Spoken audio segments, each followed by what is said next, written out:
Hello students. So we were doing forms of market competition chapter 1. So today will be the last class. So आज हम start करें imperfect competition से. First class में हमने perfect competition किया था. आज हम उन फॉर्म्स ऑफ मार्केट की बात करेंगे जहाँ पे competition imperfect है. Okay. So first is monopoly.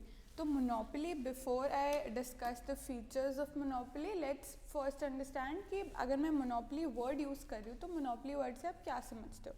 देखो, monopoly is made from two words, mono and poly. मतलब POLY here, poly means power and mono means single. So monopoly basically means when the market power is in single hand. So अगर economics की बात करें तो monopoly market वो market होती है जिसमें एक सिंगल सेलर होता है. ठीक है. तो जो कमोडिटी है वो सिर्फ एक सिंगल सेलर के पास अवेलेबल होती है और वो जो कमोडिटी को सेल कर रहा है उसका कोई क्लोज सब्सटीट्यूट नहीं होता है. For example, if you talk about water supply in Delhi, तो MCD जो है म्यूनसिपल कॉरपोरेशन ऑफ दिल्ली, वो उसकी मोनोपोली है वाटर सप्लाई पर. वो मोनोपोली सेलर है वाटर का. Indian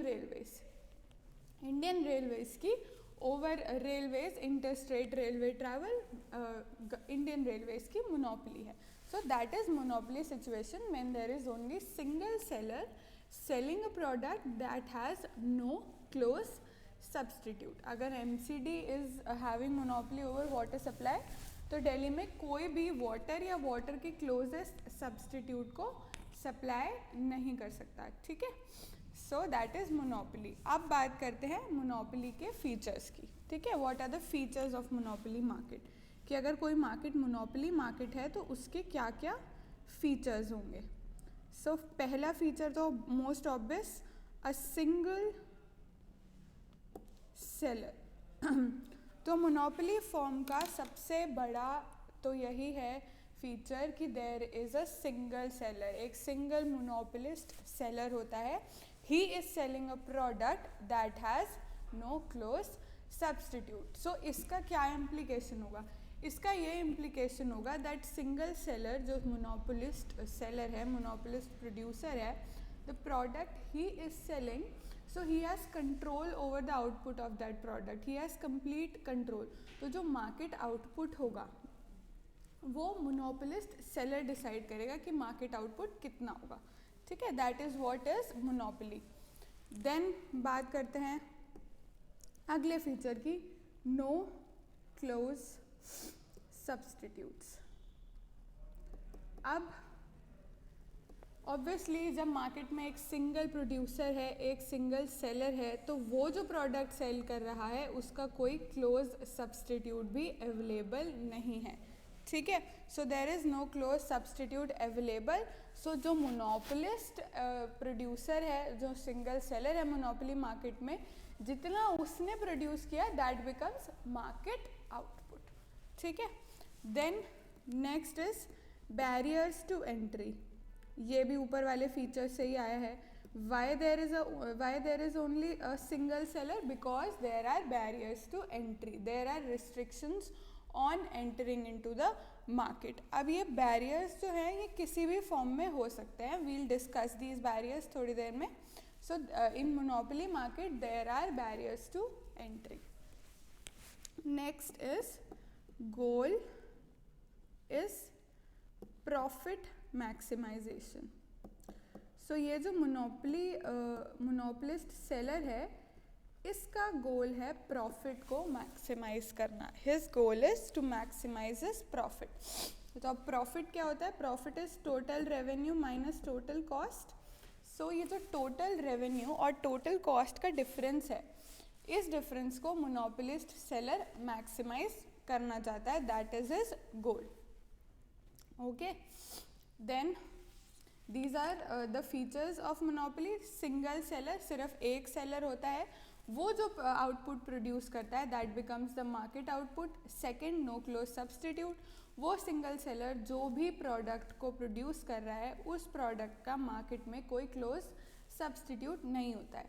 third is barriers to entry, यानी एक मोनोपोली मार्केट में एंटर करने पर रिस्ट्रिक्शंस होते हैं then fourth is goal is profit maximisation. तो एक मोनोपोली मार्केट में जो सिंगल सेलर होता है वो उस लेवल पर आउटपुट और प्राइस रखता है जहाँ पे उसका प्रॉफिट मैक्सिमाइजेशन के गोल्स मीट हो रहे होते हैं, ठीक है। That means he is trying to increase this difference, revenue और कॉस्ट के डिफरेंस को मैक्सिमाइज करना उसका ऑब्जेक्टिव है। Then let's discuss causes of monopoly. तो ये सारे रीजंस हैं जिनकी वजह से मोनोपोली क्रिएट होती है। ऐसी सिचुएशन क्रिएट होती है कि मार्केट में एक ही सेलर बच जाता है सेल करने वाला। ये उसके कॉजेज हैं। तो पहला कॉज तो है कंट्रोल ओवर की रिसोर्सेस। कभी कभी ऐसा होता है कि जो रिसोर्सेस उस कमोडिटी को प्रोड्यूस करने के लिए चाहिए होते हैं, उसका कंट्रोल सिर्फ एक सिंगल हैंड में होता है, इसीलिए वो कमोडिटी सिर्फ एक सिंगल प्रोड्यूसर ही प्रोड्यूस कर पाता है। So that creates a monopoly situation in the market. Then control over process of production. देखो, जब मैं कंट्रोल ओवर की रिसोर्सेज की बात करूँ तो रिसोर्सेज में हर तरीके के रिसोर्सेज आ गए। रिसोर्सेज में रॉ मटेरियल्स भी आ गए, रिसोर्सेज में टेक्नोलॉजी भी आ गई, ठीक है, रिसोर्सेज में मैन पावर भी आ गई। So all the key resources that are required to produce that product including raw materials, technology, manpower. तो इस तरीके के सारे रिसोर्सेज का कंट्रोल जब एक सिंगल हैंड में होता है, सो मोनोपोली सिचुएशन क्रिएट हो जाती है। Then second is control over process of production. अभी कभी कभार क्या होता है कि जो प्रोसेस ऑफ प्रोडक्शन होता है, ठीक है, जिस प्रोसेस से प्रोडक्शन होनी है, ठीक है, उस प्रोसेस ऑफ प्रोडक्शन का कंट्रोल सिर्फ एक सिंगल पर्सन के पास होता है, एक सिंगल फर्म के पास होता है। By what means by patents, ठीक है। कई बार कोई फर्म बहुत ज़्यादा रिसर्च एंड डेवलपमेंट करके एक नई टेक्नोलॉजी लाती है, एक नया प्रोसेस, एक नया वे ऑफ प्रोडक्शन लेकर आती है। सो वो जो R&D करके वो उस प्रोसेस को डेवलप करते हैं, so they get patents for it. वो उसके लिए पेटेंट राइट्स खरीद लेते हैं। दैट मीन्स कि वो प्रोसेस ऑफ प्रोडक्शन अब उनका हो जाता है for a certain period of time. कोई और उस प्रोसेस ऑफ प्रोडक्शन को यूज़ नहीं कर सकता। So sometimes some very technologically advanced firms, they have a certain control over process of production by means of patents. So उस situation में भी monopoly situation create हो जाती है। Then economies of scales. Economies of scale. अब economies of scale commerce में बहुत widely use होने वाली टर्म है। What is economies of scale? कि कुछ फर्म्स के पास इतनी ज़्यादा कैपिटल होती है, इतना ज़्यादा आउटले होता है, इन्वेस्टमेंट होती है, इतना ज़्यादा पैसा होता है कि वो जो प्रोडक्शन प्रोसेस है उसको लार्ज स्केल पे कर सकते हैं, बहुत सारी नंबर ऑफ यूनिट्स को वो प्रोड्यूस कर सकते हैं, because they have such huge amount of capital outlay. उस तरीके के उनके पास फंड्स होते हैं कि वो प्रोडक्शन बहुत ज़्यादा नंबर्स में कर सकते हैं। सो जब प्रोडक्शन बहुत ज़्यादा नंबर्स में होती है तो क्या होता है कि per unit cost of production कम हो जाती है, ठीक है। अब ऑब्वियसली अगर आप ज़्यादा प्रोड्यूस करोगे तो आपकी पर यूनिट कॉस्ट कम हो जाएगी। तो जो पर यूनिट कॉस्ट है वो कम हो जाती है, तो वो फर्म्स फिर उस कमोडिटी को एक बेटर प्राइस पर, एक अट्रैक्टिव प्राइस पर सेल कर पाती है। ऑन द अदर हैंड, अगर किसी फर्म के पास इतना पैसा नहीं होगा कि वो लार्ज स्केल प्रोडक्शन कर सके, ठीक है, तो उसकी पर यूनिट कॉस्ट ऑफ प्रोडक्शन भी ज़्यादा रहेगी comparatively in comparison to the firm that is producing on a larger scale. So उनकी पर यूनिट कॉस्ट भी ज़्यादा रहेगी, पर यूनिट कॉस्ट ज़्यादा रहेगी तो मार्केट प्राइस उनका ज़्यादा रहेगा, तो there price will not be attractive in the market. So economies of scale भी यही चीज़ होती है कि because sometimes some firms have huge capital outlay, they have so much funds available to them, such that these firms are able to produce their commodity at a very large scale, in very large numbers. तो वो इतने ज़्यादा numbers में इस commodity को produce कर सकते हैं कि कॉस्ट ऑफ प्रोडक्शन कम हो जाती है. So they are able to sell their commodity at a very attractive price. ठीक है. सो इकोनॉमीज ऑफ स्केल वाला जो ये कॉज है, ये बेसिकली इन्वेस्टमेंट की कमी से आता है, फंड्स की कमी से आता है. सो जब फंड्स की कमी होती है, इस वजह से लार्ज स्केल प्रोडक्शन कुछ फर्म्स नहीं कर पाती और वो मोनोपोली मार्केट में एंटर नहीं कर पाती. Then fourth situation, legal barriers. कई बार गवर्नमेंट ही बैरियर या फिर रिस्ट्रिक्शन लगा सकती है कि एक सर्टेन मार्केट कंडीशन में आप एंटर नहीं कर सकते. जैसे एमसीडी दिल्ली में वाटर सप्लाई करती है, तो देयर इज़ रिस्ट्रिक्शन कि और कोई वाटर सप्लाई नहीं कर सकता. इंडियन रेलवेज़ में भी यही चीज़ है कि और कोई प्राइवेट फर्म या और कोई सेलर रेलवे सर्विस प्रोवाइड नहीं कर सकता. तो sometimes there are legal barriers and there is monopoly situation because of those legal barriers. ठीक है. अब बात करते हैं डिमांड कर्व की, कि एक मोनोपोली मार्केट सिचुएशन में डिमांड कर्व कैसा होगा. पहले तो एक चीज़ ये कि अब जो मोनोपोली सेलर है वो एक सिंगल प्रोडक्ट को सेल कर रहा है. ठीक है. वो एक सिंगल सेलर है उस प्रोडक्ट को सेल करने वाला. उस प्रोडक्ट का कोई सब्सटीट्यूट अवेलेबल नहीं है. ठीक है. तो प्राइस कौन डिसाइड करेगा, क्योंकि सब्सटीट्यूट अवेलेबल नहीं है तो प्राइस मतलब जो कंज्यूमर्स हैं वो कोई और चीज़ भी नहीं खरीद सकते. अगर वो प्राइस हाई सेट कर देगा तो ऐसा नहीं है कि वो कुछ और ख़रीद लेंगे, क्योंकि उनके पास जो कमोडिटी है उसका कोई सब्सटीट्यूट ही अवेलेबल नहीं है. सो अगर रेलवेज़ अपने प्राइस इंक्रीज़ कर देगी तो आप मतलब यू लुक फॉर ऑल्टरनेटिव्स. ठीक है. बट जो चीज़ें रेलवे से ही पॉसिबल है, जैसे कार्गो वगैरह, अगर उनके प्राइसेस इंक्रीज़ भी हो जाते हैं तो consumers will decide on it. But जो प्राइसेस हैं कि रेलवे टिकट्स के क्या प्राइसेस रहेंगे, उसके ऊपर सबसे ज़्यादा इम्पैक्ट, सबसे ज़्यादा इन्फ्लुएंस रहता है मोनोपोली सेलर का. So monopoly seller becomes price maker. He is the price maker. वो प्राइस मेकर है, वो प्राइस डिसाइड करता है, क्योंकि वो एक ऐसी कमोडिटी को सेल कर रहा है जिसका कोई क्लोज सब्सटीट्यूट मार्केट में अवेलेबल नहीं है. सिंपल. अब बात करते हैं डिमांड कर्व की. तो देखो, demand curve basically, demand curve पे हम क्या प्लॉट करते हैं, क्वांटिटी डिमांडेड और प्राइस, कि लोग कितना क्वांटिटी किस प्राइस पे लेंगे, ये डिमांड कर्व शो करता है. सो डिमांड कर्व जब मैं बनाऊंगी मोनोपोली मार्केट का, तो अब जो एज कंज्यूमर्स, अगर मोनोपोली सेलर है, अगर कोई ऐसा सेलर है जो ऐसी कमोडिटी सेल कर रहा है जिसका मेरे पास कोई सब्सटीट्यूट ही नहीं है, so if that sellers increases the price, तो मैं क्या करूँगी, अगर रेलवे अपना प्राइस इंक्रीज़ कर देगा, जैसे दिल्ली मेट्रो ने जब टिकट्स बढ़ाई थी तो लोगों ने क्या किया था, मेट्रो से जाना कम कर दिया था. ठीक है. और ज़्यादा जो अलग मोड्स ऑफ ट्रांसपोर्ट है, पब्लिक बसेस हो गई, ऑटोज़ हो गए, इन सब से ट्रैवल करना शुरू किया था.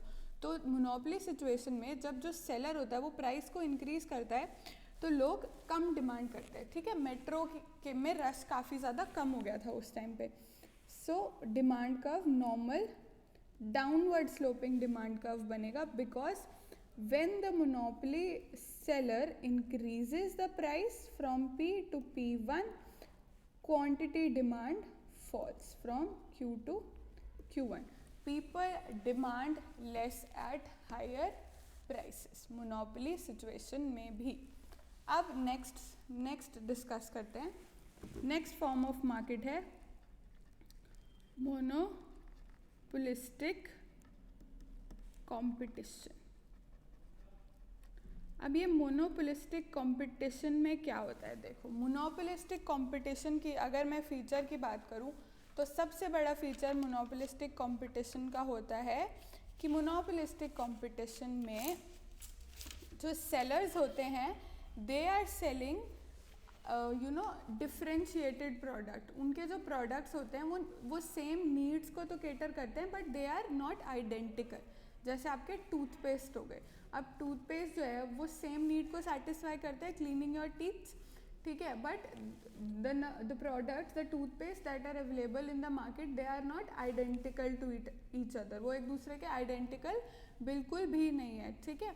जैसे कोलगेट के भी 3-4 वेरिएंट्स आते हैं। सो मोनोपोलिस्टिक कंपटीशन में बेसिकली क्या होता है कि जो सेलर्स होते हैं they are selling products that are meant to satisfy same need but their products are differentiated, they have different features दूसरे सेलर के प्रोडक्ट से, ठीक है। सो अब बात कर लेते हैं मोनोपोलिस्टिक कंपटीशन मार्केट की अजम्पशंस की।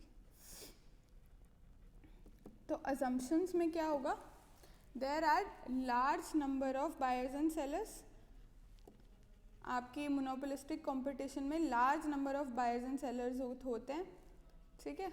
जैसे जीन्स अगर आपको खरीदनी है, कोई टी शर्ट खरीदनी है, तो टी शर्ट प्रोड्यूस करने वाले बहुत सारे सेलर्स हैं, बहुत सारे सेलर्स हैं जो टी शर्ट्स सेल करते हैं, और टी शर्ट्स को बाय करने वाले भी बायर्स बहुत ज़्यादा हैं। So there are large number of buyers and sellers, ठीक है। Now they are selling differentiated products, they are selling differentiated products, ठीक है। तो वो जो प्रोडक्ट को सेल कर रहे हैं दोज प्रोडक्ट्स आर डिफरेंशिएटेड, उनके जो दे आर नॉट आइडेंटिकल, ठीक है। जैसे अगर आपको टी शर्ट खरीदनी है, सो टी शर्ट के अंदर भी डिफरेंशिएटेड प्रोडक्ट्स आ सकते हैं, full sleeves T shirt, half sleeves T shirt, cotton T shirt, viscose T shirt, material में फ़र्क हो सकता है, पैटर्न में फ़र्क हो सकता है, कलर में फ़र्क हो सकता है, डिज़ाइन में फ़र्क हो सकता है। So the products in a monopolistic competition market are not identical, they are different from each other on the basis of their features, ठीक है। वो सिर्फ फीचर्स के बेसिस पर डिफरेंट है, नीड्स वो सेम ही सेटिस्फाई करते हैं। टी शर्ट पहनने से जो नीड सेटिस्फाई होती है वो सेम ही है, ठीक है। चाहे आप ब्लू टी शर्ट पहन लो, वाइट टी शर्ट पहन लो, the need to cover your body is the same, ठीक है, और दोनों टी शर्ट्स उसी नीड को सेटिस्फाई करती है। Then there is free entry and exit. अब मोनोपोलिस्टिक कंपटीशन मार्केट में फ्री एंट्री और फ्री एग्जिट होती है, कोई भी कभी भी एंटर कर सकता है और कोई भी कभी भी मार्केट को लीव कर सकता है, ठीक है।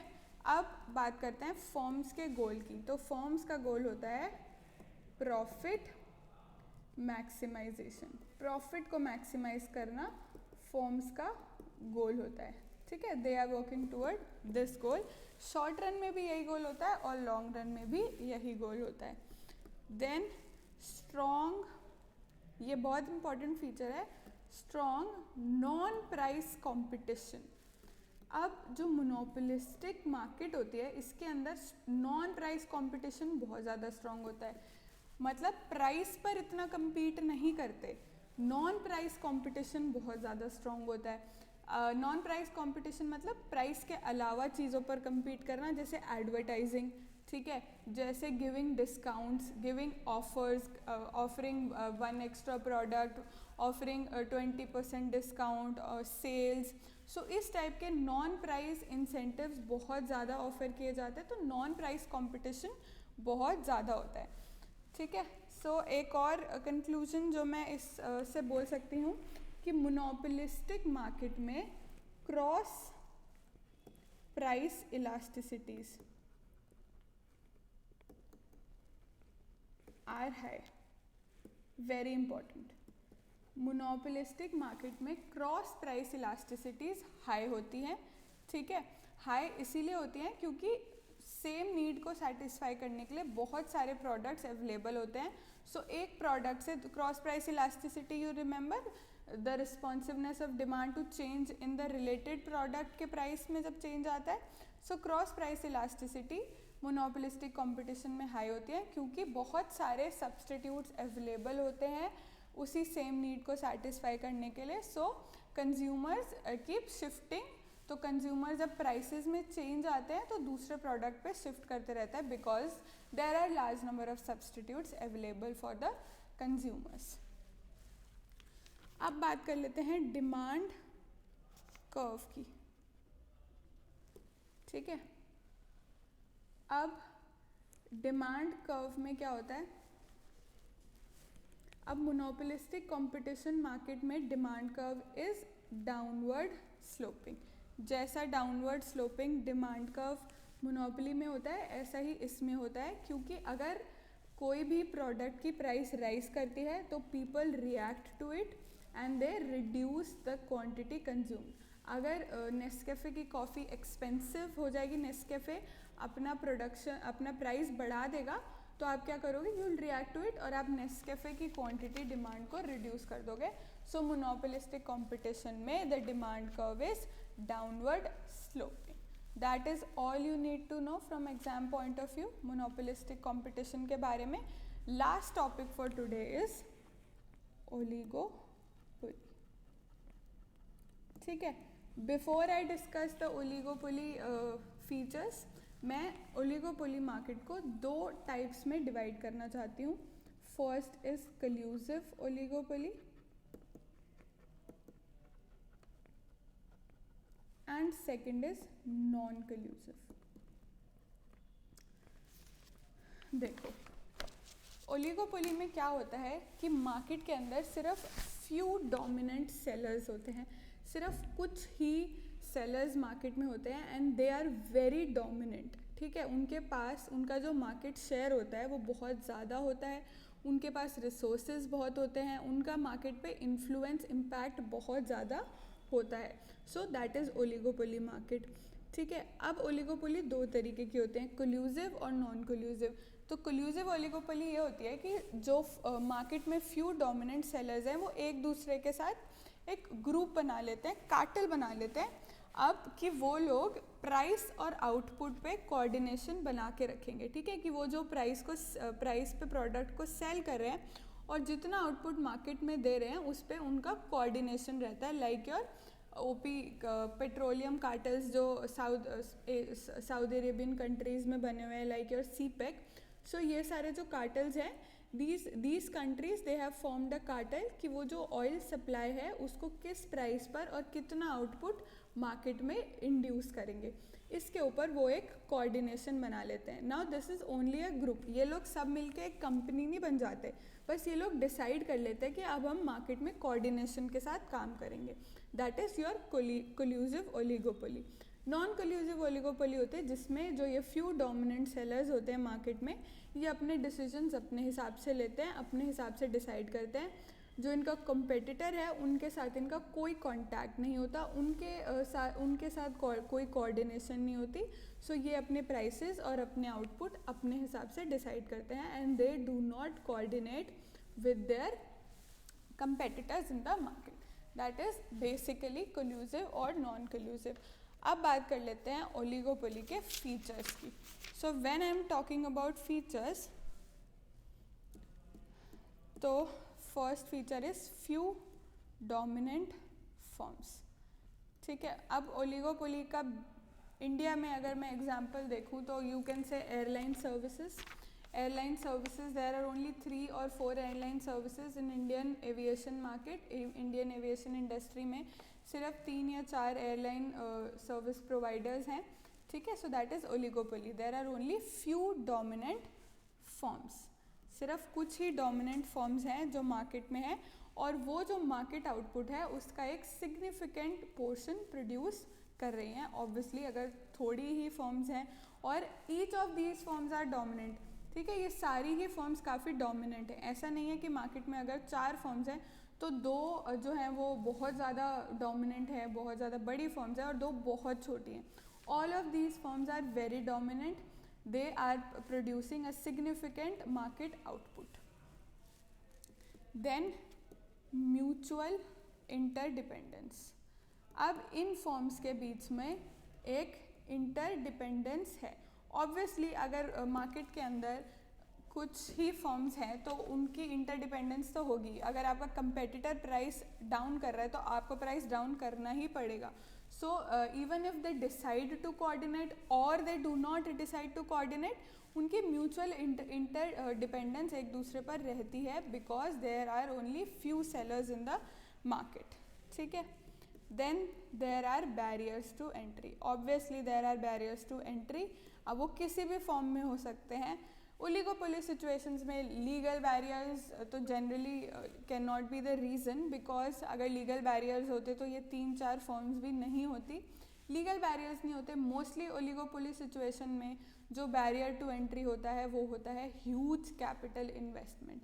एविएशन इंडस्ट्री में एंटर करने के लिए बहुत ज़्यादा कैपिटल इन्वेस्टमेंट चाहिए, बहुत ज़्यादा टेक्नोलॉजी एडवांसमेंट, उस तरीके का इंफ्रास्ट्रक्चर चाहिए और बहुत ज़्यादा रिसोर्सेज चाहिए। तो lack of resources, lack of capital, lack of outlay is the reason can be considered one of the barriers to entry in oligopoly market. Then homogeneous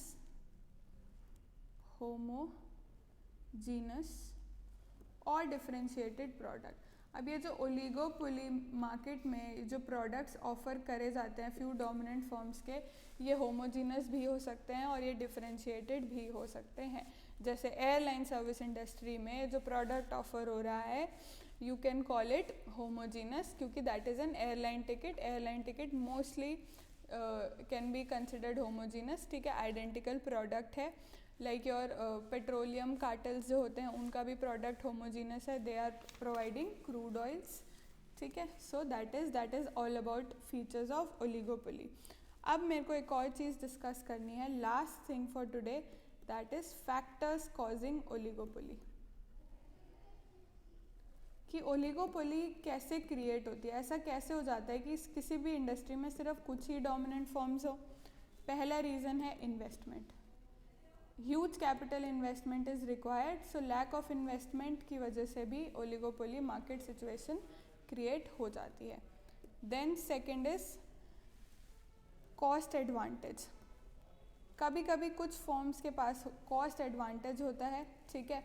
cost advantage मतलब उनके पास access to raw material, access to production process, access to technology होता है, जिसकी वजह से वो उस कमोडिटी को at a lesser cost produce कर सकते हैं। So they have a cost advantage.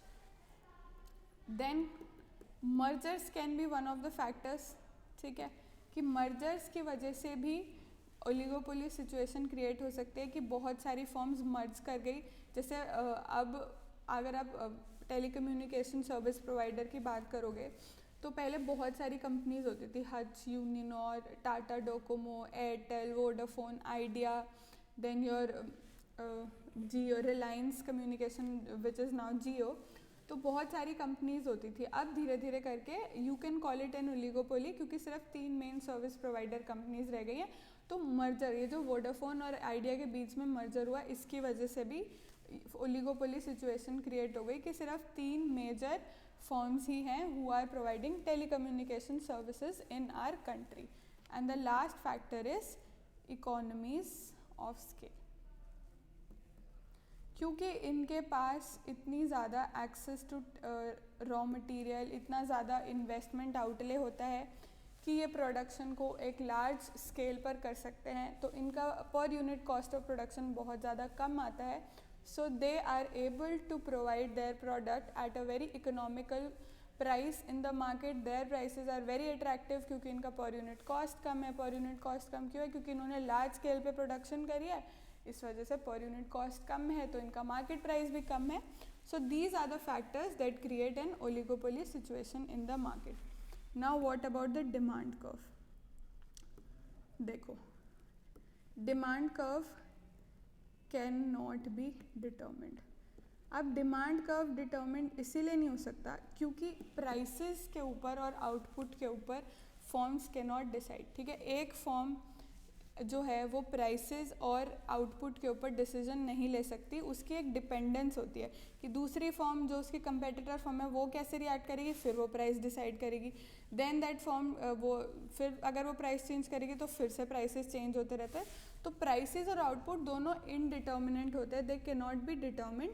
सो इसीलिए demand curve in an oligopoly market situation can not be determined, ठीक है। लेकिन बाद में कुछ इकोनॉमिस्ट ने मॉडल्स डेवलप किए to find out the demand curve in oligopoly market. Those models are not in your syllabus, ठीक है, so that is all you need to know as per your syllabus. With this your chapter 1 is done. We'll start with the next chapter in the next class. Thank you.